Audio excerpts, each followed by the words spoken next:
Baik, bismillahirrahmanirrahim. Assalamualaikum warahmatullahi wabarakatuh. Salam sejahtera untuk kita semua. Pada kesempatan kali ini kita akan membahas topik mengenai neraca massa dengan reaksi kimia pada mata kuliah komputasi proses dibawakan oleh saya sendiri, Isran Asnawi. Adapun capaian pembelajaran kita kali ini adalah diharapkan agar mahasiswa mampu menghitung neraca massa dengan reaksi kimia pada proses industri yang relevan. Sebelum masuk ke perhitungan neraca massa reaksi kimia, sekali lagi kita harus flashback kembali langkah-langkah dalam menghitung neraca massa. Sebelumnya saya sudah upload materi atau video terkait neraca massa tanpa reaksi kimia beserta pengantar untuk menghitung neraca massa. Maka kita harus paham kembali langkah-langkah untuk menghitung neraca massa. Jadi untuk neraca massa tanpa reaksi kimia dan neraca massa dengan reaksi kimia itu langkah-langkahnya sebenarnya sama, namun ada beberapa perbedaan, yaitu pada langkah kelima, yaitu di sini kita perlu menghitung jumlah mol komponen, jumlah reaksi pembatas, dan jumlah produk yang dihasilkan secara stoikiometri. Namun selebihnya proses yang lainnya itu adalah sama. Jadi langkah pertama kita harus paham terlebih dahulu proses yang terjadi, komponen apa saja yang masuk dan komponen yang dihasilkan. Kemudian kita juga harus paham gambar diagram alir prosesnya seperti apa supaya kita paham proses alur ilustrasinya dari proses tersebut seperti apa. Kemudian kita perlu memasukkan data-data yang diketahui pada gambar diagram alir proses tersebut, apa yang diketahui, kemudian beri simbol apa yang tidak diketahui dan apa yang diinginkan atau ditanyakan.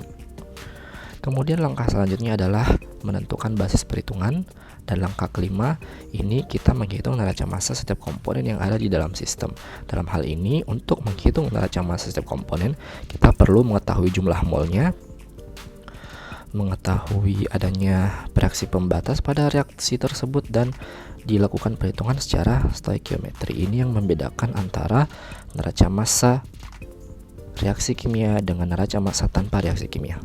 Dan langkah terakhir, kita sajikan data komponen yang keluar dan masuk dalam bentuk tabel. Baik, terlebih dahulu kita harus paham apa itu stoikiometri. Stoikiometri adalah perhitungan kuantitatif untuk mengetahui jumlah produk yang dihasilkan oleh reaktan berdasarkan reaksi kimiawi. Jadi dengan perhitungan stoikiometri ini kita bisa menghitung jumlah produk dalam suatu reaksi kimia secara teoritis berdasarkan proses reaksi yang ada. Nah, untuk menghitung jumlah produk tersebut secara stoikiometri ada beberapa hal yang perlu kita tinjau atau perlu kita ketahui bersama, yakni ada konsep mol, koefisien reaksi, dan reaksi pembatas.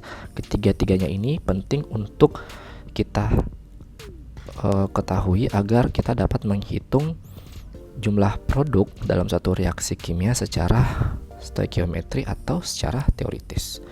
Contohnya pada reaksi berikut. Jadi C7H16 direaksikan dengan oksigen menghasilkan karbon dioksida dan H2O. Apa yang dapat kita lihat dari reaksi ini? Pertama, yang bagian warna hijau ini itu adalah umpan atau reaktan. Kemudian yang berikut yang warna biru kita anggap ini sebagai suatu produk atau kita anggap sebagai hasil reaksi. Dan apa yang juga dapat kita tinjau dari reaksi ini, di depan masing-masing senyawa kimia ada koefisien reaksi yang menyatakan ada beberapa jumlah molekul pada reaksi tersebut, dengan asumsi bahwa koefisien reaksi ini harus sama antara kiri dan kanan jumlahnya agar supaya diperoleh reaksi yang sempurna. Apa yang dimaksud dengan reaksi yang sempurna adalah ketika jumlah reaktan itu habis. Apabila masih bersisa, maka itu dianggap belum sempurna, dan tentunya reaksi yang sempurna ini di proses industri adalah sesuatu yang sangat diharapkan agar supaya kita bisa memperoleh produk sebanyak-banyaknya dengan umpan atau reaktan seminimal mungkin. Tentunya akan berefek dan berdampak pada nilai ekonomis. Kemudian untuk menghitung suatu stoikiometri pada reaksi kimia, kita perlu paham yang mana itu reaksi pembatas dan yang mana reaksi berlebih. Apa itu reaksi pembatas? Reaksi pembatas adalah reaksi atau reaktan yang jumlahnya terbatas dan habis bereaksi terlebih dahulu dibandingkan reaktan yang lain. Apabila ada reaksi pembatas, maka juga ada yang namanya reaksi berlebih. Reaksi berlebih ini adalah reaksi yang jumlahnya tidak habis bereaksi dan tentunya menghasilkan sisa. Nah, apa pentingnya kita mengetahui suatu reaksi pembatas? Reaksi pembatas ini memberi peran penting pada suatu reaksi karena akan menjadi patokan terhadap jumlah produk yang akan dihasilkan. Jadi dengan mengetahui mana di antara reaktan tersebut yang merupakan reaktan pembatas atau reaksi pembatas, maka kita dapat memprediksikan atau menghitung secara teoritis jumlah produk yang dihasilkan dari reaksi tersebut, karena jumlah mol si reaksi pembatas itu adalah patokan untuk menghitung jumlah mol produknya.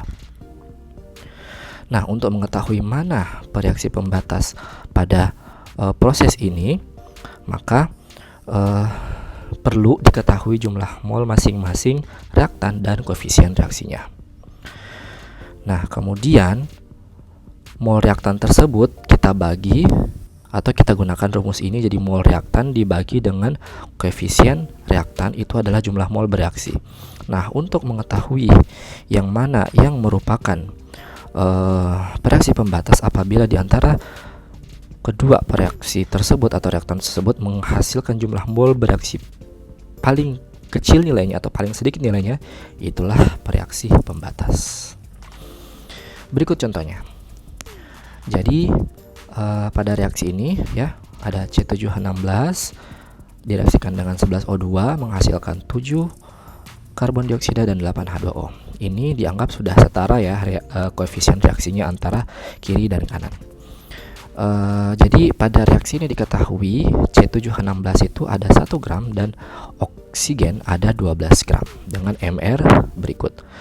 Kemudian yang ditanyakan adalah pertama kita harus tahu dulu jumlah mol masing-masing reaktan. Ya. Caranya gimana? Jadi jumlah mol reaktan itu tidak lain adalah, ingat ya, rumus mol itu adalah gram per mr. Tanpa harus saya tulis lagi. Nah, ini kita tulis di sini. Jumlah gram dari C7H16 adalah 1 dan mr-nya adalah 100, maka diperoleh 0,01 mol. Sementara oksigen itu diperoleh 0,375 mol. Nah, di sini berarti sudah terjawab untuk soal nomor A, yaitu berapa jumlah mol dari reaktannya, yaitu dengan menggunakan rumus mol sama dengan gram per mr. Kemudian bagian B, reaksi pembatas. Manakah di antara dua ya reaktan ini, apakah C7H16 atau 11O2 yang merupakan reaksi pembatas? Nah, di sini untuk mengetahuinya maka ingat tadi rumusnya adalah mol bereaksi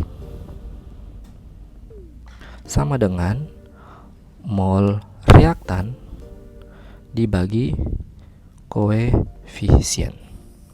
Nah, sehingga dari sini kita dapat lihat C7H16 itu molnya adalah 0,01, ini diambil dari ini. Kemudian 1 itu adalah koefisiennya. Kemudian yang oksigen ya O2 molnya adalah 0,375 dibagi dengan 11. Nah, ini diperoleh 11 ini adalah dari koefisiennya, diperoleh 0,34. Di antara dua ini, maka yang merupakan reaksi pembatas adalah C7H16 ya. Kenapa? Karena nilainya paling kecil di antara oksigen. Sehingga inilah yang akan menjadi patokan untuk menghitung jumlah produk yang ada pada reaksi berikut. Baik, lanjut kita ke bagian C, yaitu menghitung secara stoikiometri jumlah CO2 dan H2O. Untuk menghitungnya maka kita gunakan pola sebagai berikut ya. Jadi paling baris pertama itu kita tulis terlebih dahulu reaksinya kembali dengan menuliskan koefisien reaksinya dan memastikan bahwa koefisien reaksinya adalah sudah setara ya. Kemudian kita tulis polanya, yaitu baris kedua adalah mula-mula bereaksi sisa. Jadi mula-mula adalah jumlah reaktan yang pada saat sedang awal, yaitu tidak lain jumlah molnya pada saat lagi sedang awal tanpa bereaksi apa-apa dan belum diapa-apakan. Nah, di sini pada mula-mula itu masukkan 0,01 dan masukkan 0,375 pada oksigen. Dari mana dapat itu? Ini adalah jumlah mol dari yang sudah kita hitung tadi, yaitu ini dan ini. Kemudian langkah selanjutnya kita tulis jumlah mol yang bereaksi. Ingat, karena C7H16 adalah reaksi pembatas, maka jumlahnya itu menjadi patokan bagi seluruh reaktan dan produk yang ada, ya. Jadi untuk C7H16 jumlah molnya yaitu 0,01 kita tulis, kemudian oksigen itu adalah 0,11. Ini dapat dari mana? Ini adalah 0,01 dikali koefisiennya dan menghasilkan 0,11. Kemudian pada bagian oksigen kita isikan ya sesuai jumlah molnya si C7H16, karena sekali lagi dia bereaksi pembatas maka itu dituliskan semua. Dan begitu juga dengan H2O. Setelah itu apa yang kita lakukan? Kita kurangi ya, jadi jumlah mol yang tersisa adalah jumlah mol mula-mula dibagi yang bereaksi. 0,01 dikurang 0,01 menghasilkan 0, 0,375 dikurang 0,11 menghasilkan 0,265. Nah, ininya turun langsung ke bawah ya, atau tidak lain adalah produk diperoleh 0,01 mol CO2 dan 0,01 H2O. Nah, di sini ingat karena ini belum dikali dengan koefisiennya, maka kita perlu kalikan dulu. Ya, jadi untuk CO2 diperoleh 0,01 kali 7 tidak lain 0,07 mol dan H2O 0,01 dikali 8 sama dengan 0,08 mol. Seperti itu. Maka langkah selanjutnya adalah diperoleh berapakah massa dari CO2 dan H2O secara stoikiometri. Maka jumlah mol CO2 ya, jumlah mol CO2 itu sama dengan 0,07 mol atau setara dengan 3,08 gram. Dapat dari mana? Ingat, ini untuk menghitung massanya maka mol dikali mr ya, seperti itu. Untuk CO2 mr-nya adalah 44 dan H2O mr-nya adalah 18. Maka kalikanlah agar kita bisa memperoleh nilai masanya. Jadi seperti itulah cara menghitung secara stoikiometri, dan ingat untuk menghitungnya perlu cari dulu mana reaksi pembatasnya seperti cara berikut. Baik, selanjutnya ya. Jadi dalam suatu reaksi sebenarnya tidak seluruhnya itu berlangsung sempurna. Jadi sekali lagi, sempurna dalam suatu reaksi itu adalah apabila ketika suatu reaktan itu habis bereaksi kedua-duanya. Namun itu sangat jarang sekali terjadi. Nah, untuk mengukur tingkat kesempurnaan dari suatu reaksi itu maka dibuatlah suatu parameter yang namanya adalah konversi. Konversi adalah persentase atau bagian atau jumlah bagian senyawa tertentu di umpan reaktan yang bereaksi dengan menjadi produk. Nah, untuk menghitungnya maka kita perlu menggunakan rumus berikut ya. Jadi konversi itu adalah reaktan yang bereaksi dibagi dengan reaktan mula-mula. Ingat ya, reaktan yang sama. Jadi semisal ada reaksi A tambah B menghasilkan C tambah D. Nah, kita mau tahu si A ini sebagai reaktan berapa banyak sih yang terkonversi menjadi produk ini C dan D ya. Nah, untuk mengetahuinya maka kita hitunglah mol si A ini atau massa si A ini pada saat sedang bereaksi dan pada saat mula-mula. Ya, seperti itu. Maka itulah nilai konversinya. Semakin dekat nilainya dengan 100% maka reaksi tersebut semakin sempurna. Baik, kita ke contoh soal menghitung konversi sesuai rumus sebelumnya. Jadi masih dengan reaksi yang sama ya, seperti berikut. Nah, ditanyakan ya, hitunglah jumlah massa oksigen yang terkonversi pada reaksi di atas ya. Jadi ditanyakan berapa jumlah oksigen ya yang terkonversi menjadi produk ya. Apabila diketahui jumlahnya si oksigen itu adalah 12 gram dan jumlah C7H16 adalah 1 gram. Maka cara menjawabnya adalah pertama kita harus hitung dulu secara stoikiometri ya. Nah, di sini ingat mana yang merupakan mol bereaksi dan mana mol yang mula-mula ya. Jadi mol yang mula-mula itu adalah yang 0,375 nih. Maksudnya apa? Mol oksigen ketika belum bereaksi. Ini adalah hasil perhitungan kita yang sebelumnya ya. Nah, kemudian mana yang merupakan mol oksigen ketika sedang bereaksi? Ketika dia sedang bereaksi, molnya nggak 0,375 lagi, tapi 0,11 ya. Dapat dari mana? Ingat cara kita tadi secara stoikiometri itu berdasarkan dari reaksi pembatasnya. Nah, setelah diketahui mana mol bereaksi dan mana mol mula-mula, maka kita dapat hitung konversinya. Sehingga ya, tapi yang ditanyakan di sini adalah jumlah massa ya, bukan jumlah mol. Maka dari mol itu kita harus konversi dulu ke gram, maka dikalikan dengan mR-nya. Mol oksigen bereaksi sama dengan 0,11 dikali 32.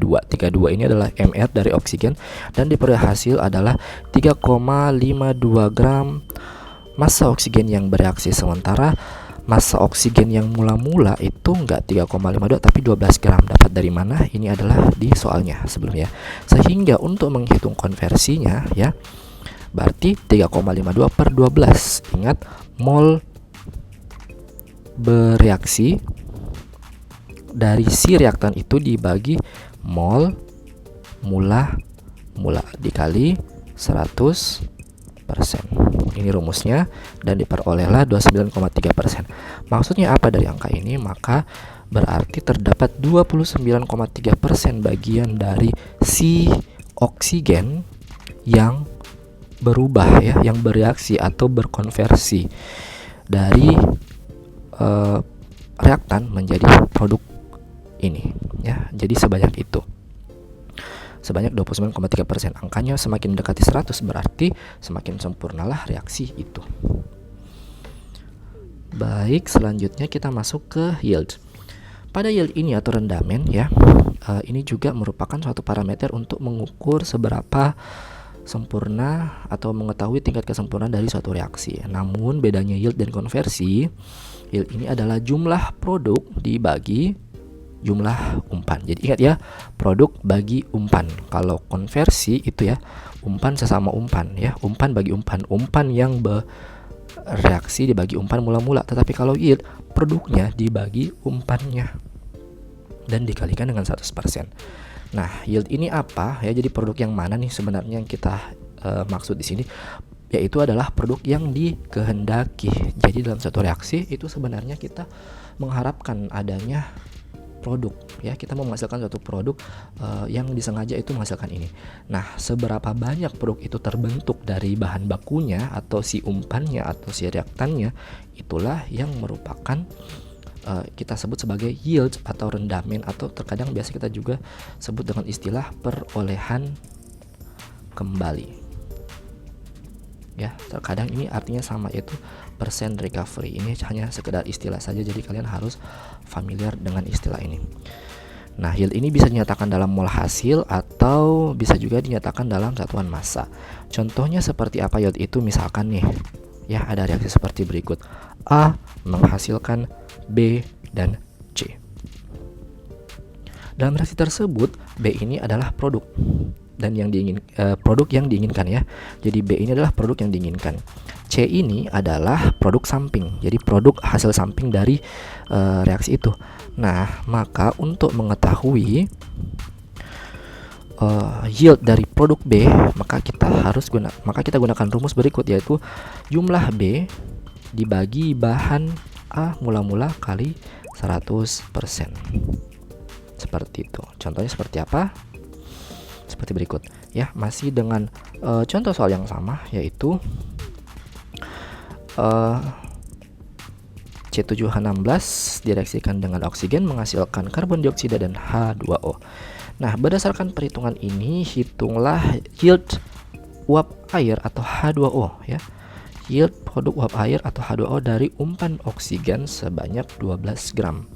Jadi yang mau diketahui adalah produk ini dari umpannya, yaitu si oksigennya ya, umpannya dari si oksigennya. Nah, caranya gimana? Ingat sekali lagi, jadi kita hitung secara stoikiometri dulu ya, kira-kira berapa produknya dulu ya. Kita harus hitung dulu berapa produk H2O yang diperoleh secara stoikiometri, dan ternyata diperoleh hasil sebanyak 0,08 mol H2O. Nah, 0,08 mol ini kita mau konversi ke massa, jadi harusnya dikali dengan MR-nya, maka diperolehlah 1,44 gram. Massa oksigen adalah 12 gram. Dapat dari mana? Di soalnya, ya. 12 gram ini adalah massa awal dari oksigen ketika masih belum bereaksi. Nah, yieldnya bagaimana? Yieldnya adalah 1,44 per 12. Jadi massa H2O per massa O2 dikali 100% sama dengan 12%. Nah, angka 12% ini maksudnya apa? Berarti terdapat 12% H2O yang terbentuk dari jumlah bahan bakunya, yaitu jumlah bahan baku si oksigen yang digunakan untuk membentuk si H2O-nya. Sekali lagi, semakin dekat angkanya ke 100%, maka semakin sempurna reaksi itu berlangsung.